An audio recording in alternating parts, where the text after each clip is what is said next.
This is J Dalton reading from his third book from the Flesh and Bone trilogy. So this is book 3, which is Necromancer's Fall, and the first chapter is called Dread. The wisp suddenly sensed danger and began to zigzag. Vidya snatched it up, crammed it into his mouth and swallowed. It would hopefully sustain him until he could reach the first barrier. He tried to snag another, but it stayed well out of reach. None would come near him now, unless he visibly began to fail, in which case they might swarm and try to overcome him. They would not tolerate a predator amongst them any longer than they had to.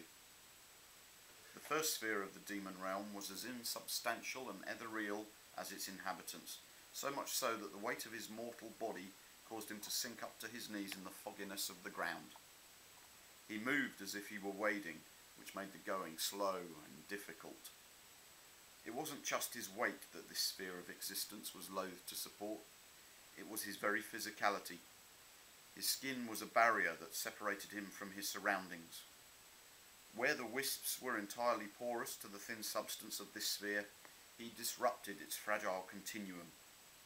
He caused a hole in the sphere's essential fabric, just as a blade shears silk.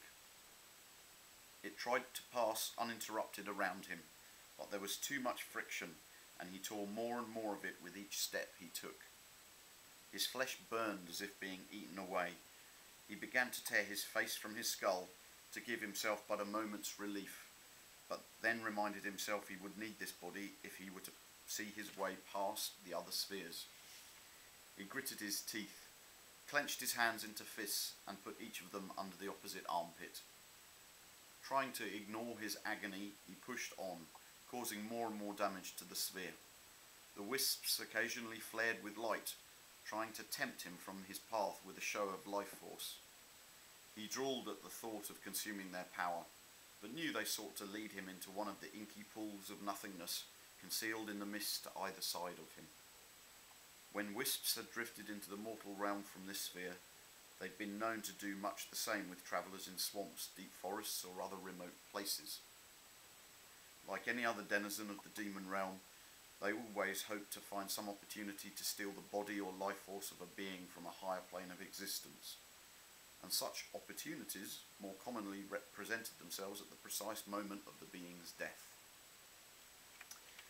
It was ironic, but perhaps inevitable, that it was the least powerful of all demon kind, the wisps, who inhabited the sphere closest to the mortal realm. They had easier access than others to the mortal realm, but the least innate ability with which to manipulate the mortals. They were privileged to see at first hand what life could be, but at the same time were tortured by what they could not have. It was just one of the paradoxes upon which the magic that sustained the demon realm was built. When demonkind had been consigned to this realm, they'd been in disarray. The infighting had started immediately, as sustenance had been scarce. Larger demons had devoured smaller ones. The smaller ones hunted those even smaller in turn, or occasionally came together in packs to overthrow a larger one. They'd been close to consuming themselves entirely when the 6 princes had emerged, one from each of the demon houses. To save their species, they'd created the 7 spheres, one inside the other, each separated from the other by a barrier. The wisps had been assigned to the outer sphere, as they were the only ones who could really exist there, and each subsequent sphere had been assigned to the next most powerful subspecies, and so on.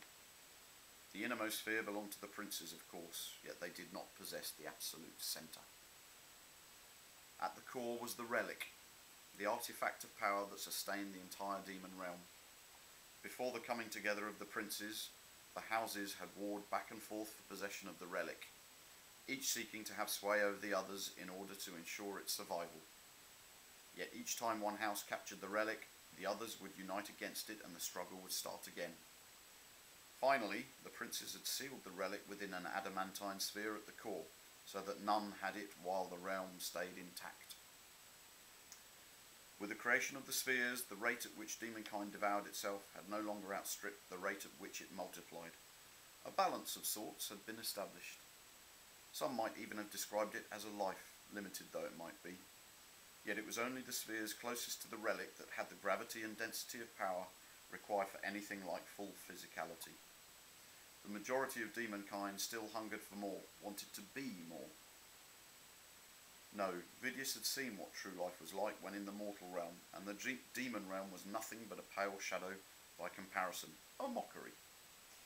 He'd seen the life he'd wanted, even experienced much of it, but he'd not yet managed to experience it in full.